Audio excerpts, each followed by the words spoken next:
Deciding which camera to buy is one of the most important decisions you and your church will probably make in the next few years as far as technology goes. With all the jargon and technical specifications that come out, and especially with all the hype each camera brings about why it's the greatest camera ever, it can be really hard and time consuming to try and figure out what's actually best for you and what you're going to do with it. Today, I'm going to be comparing two of the most popular cameras for churches when it comes to video and live streaming, and that's the Panasonic GH5 and the Blackmagic Pocket Cinema 4K.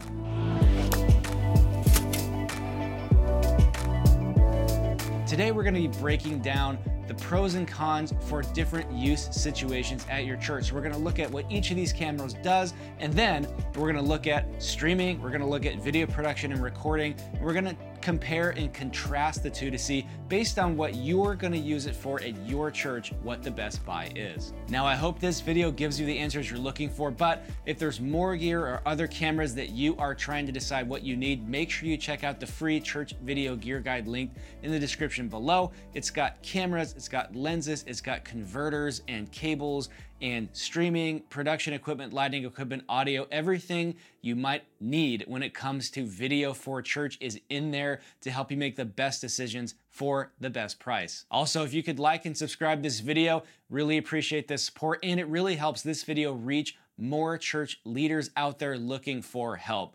All right, so the Panasonic GH5 is a great camera. Right now it's retailing for $17.95.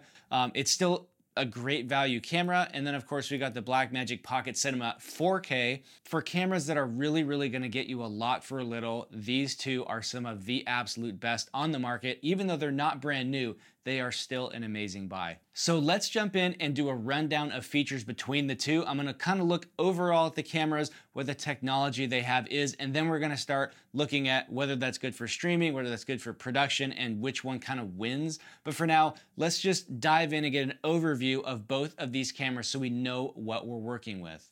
All right, so when it comes to sensor size, let's compare these two. This is actually the easiest part because they're the exact same. They're both micro four thirds sensors. They have the exact same dynamic range, which is 13 stops for the GH5, 13 stops for the Pocket Cinema 4K.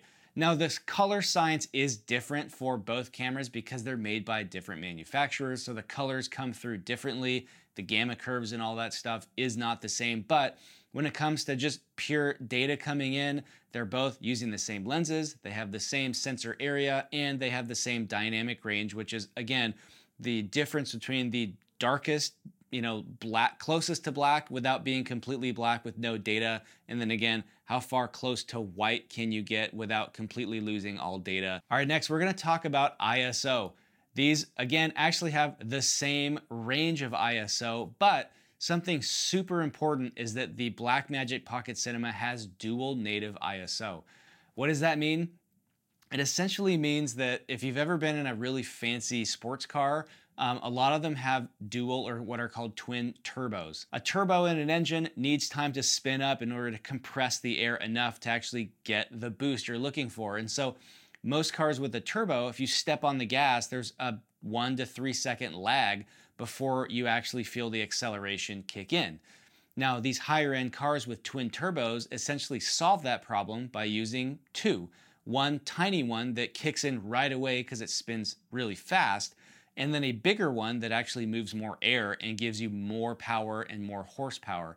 So when you step on the gas, you immediately feel the result of that turbo kicking in. So what does that have to do with cameras? Well, dual native ISO means there's two sets of ISO circuits in the camera. One is a lower level kind of outdoor shooting or really bright environment ISO that lets you run it so low that there's almost no noise in the image. Now, many cameras that have that built in but don't have two sets of circuits, as soon as you start adding noise to those circuits, they're not really built well for it. They can't handle it. And so you start getting a lot of noise in your image or what looks grainy. Now, the second set of circuits, which starts, I think in this camera at 1250 ISO, you can see a really noticeable jump between 1000 and 1250 on this camera if you're moving up ISO. 1000 looks like kind of garbage.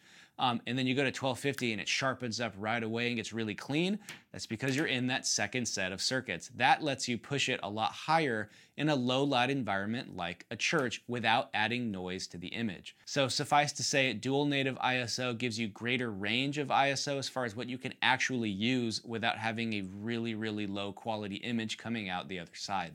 All right, now when it comes to audio inputs, there is a little bit of difference now as we get into this. The GH5 has a little bit more limited inputs. It's only got a 3.5 millimeter headphone jack, and it does have a built-in microphone. It is mono, but it is really good for syncing, multicam shoots or syncing up to an external microphone like I'm doing right now.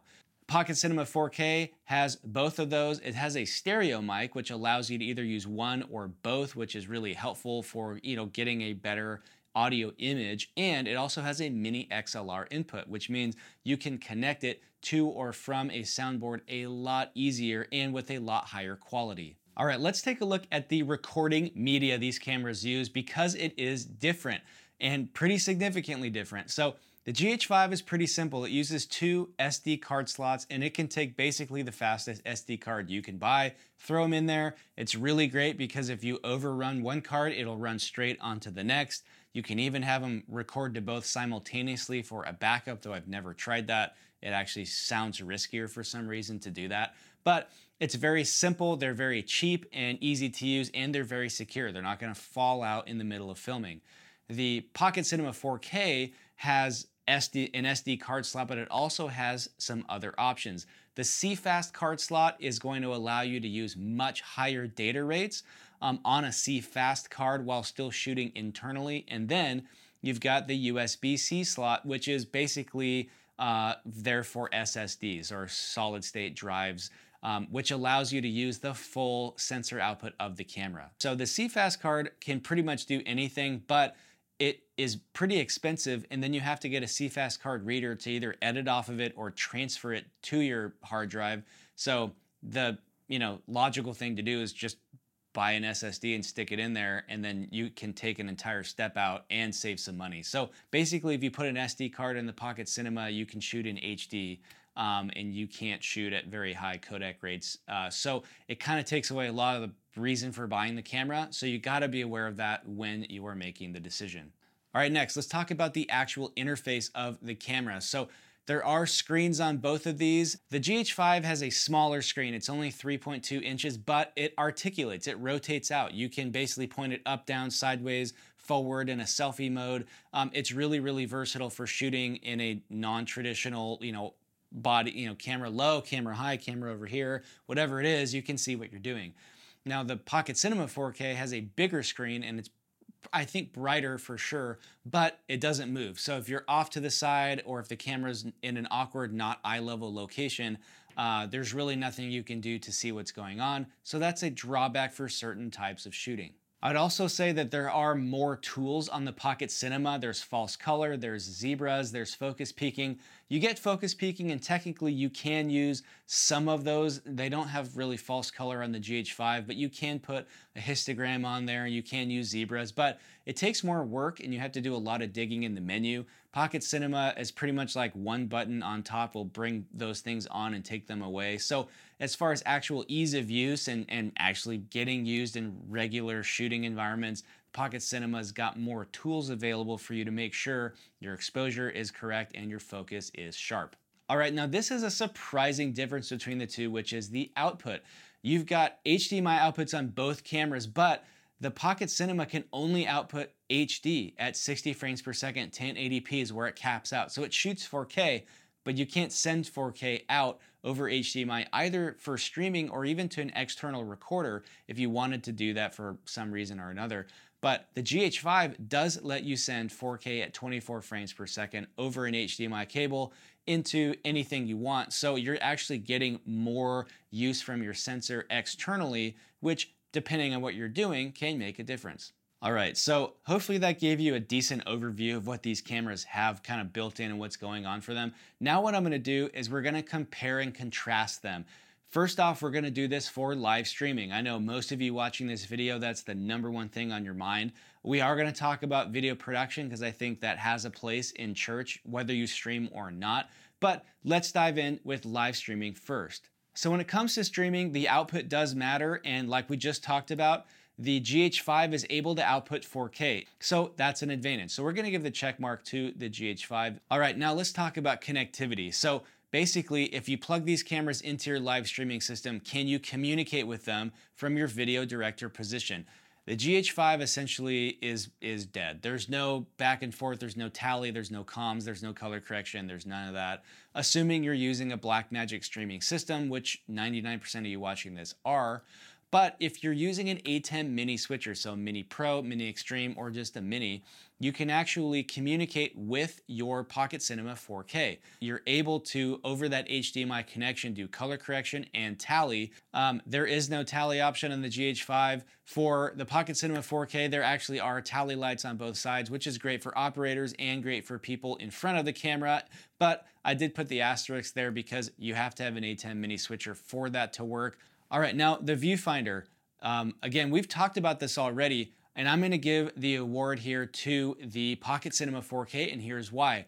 Though the screen is more articulate on the GH5, that's not really an issue most of the time when you're live streaming. The camera's not moving. It's stuck on the tripod, and it's generally able to be seen easily by someone standing behind it. So to me, having a bigger screen that's got, more brightness, more contrast is easier for your volunteer camera operators to actually use. One of the most common questions when it comes to streaming and cameras is, do they have autofocus? So before we award one of these cameras the category for this, I want to clarify something. There are two kinds of autofocus out there. One is autofocus where you tell the camera where to focus by using the touchscreen, and it automatically finds that spot and brings it into focus. Both of these cameras can do that. And honestly, almost all cameras nowadays can do that. What most of you mean when you say autofocus is what we call tracking autofocus or continuous autofocus. And what that means is that it'll find a subject like a face, and then as that subject walks across the screen, it will follow that person. So the Sony a64 6500 cameras, I did another video on those. They are a great example of tracking autofocus. Neither of these cameras can do that. The GH5 has that feature, but it's really bad. So that being said, I'm going to say, yes, they both have autofocus, but there's either really bad tracking or no tracking. So I'm actually not gonna award either one of these a check mark for that because they're both pretty bad.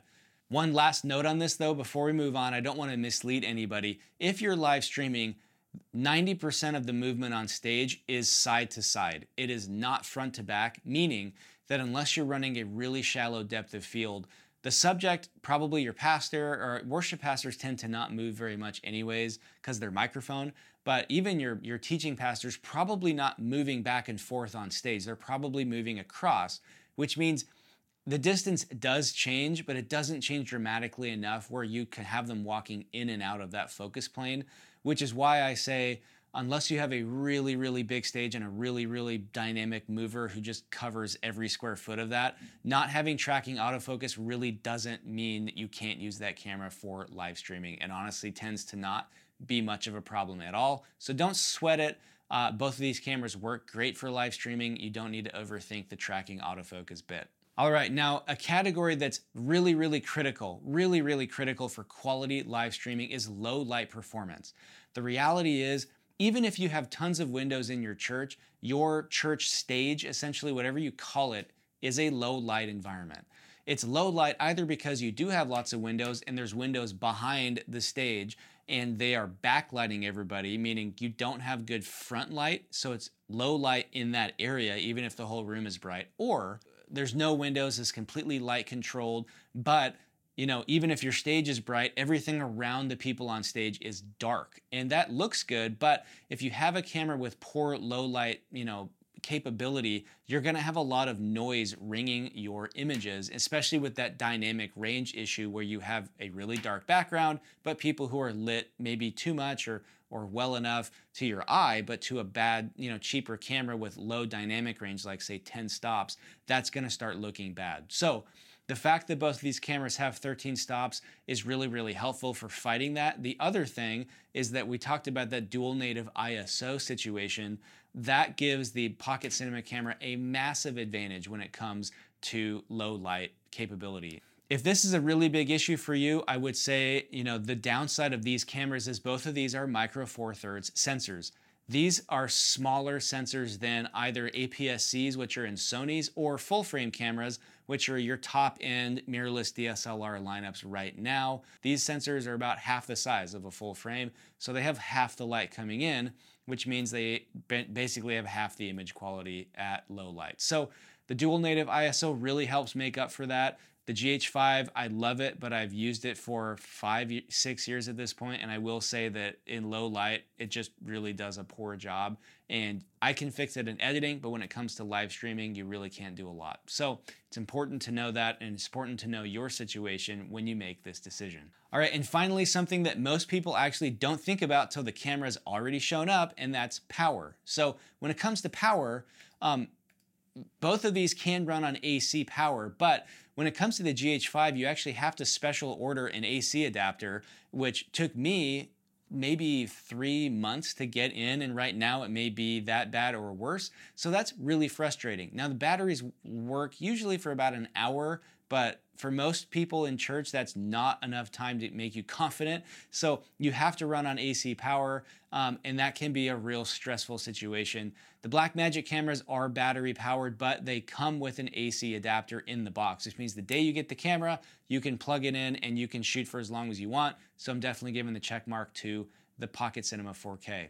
So with that, if live streaming is the #1 thing that you're looking for, I would say basically based on these areas that I think are most important when it comes to live streaming, the Pocket Cinema is a better option than the GH5. Hopefully this video has given you the tools and the content to actually make that decision and helped you find some clarity on deciding which camera is best for you. Again, if you want more info on gear for churches, specifically for streaming and produced video, check out the free church video gear guide in the description below. There's also links to our courses and other resources to help you reach more people through video. So that's it for today, guys. Thanks for watching, and I'll see you next time.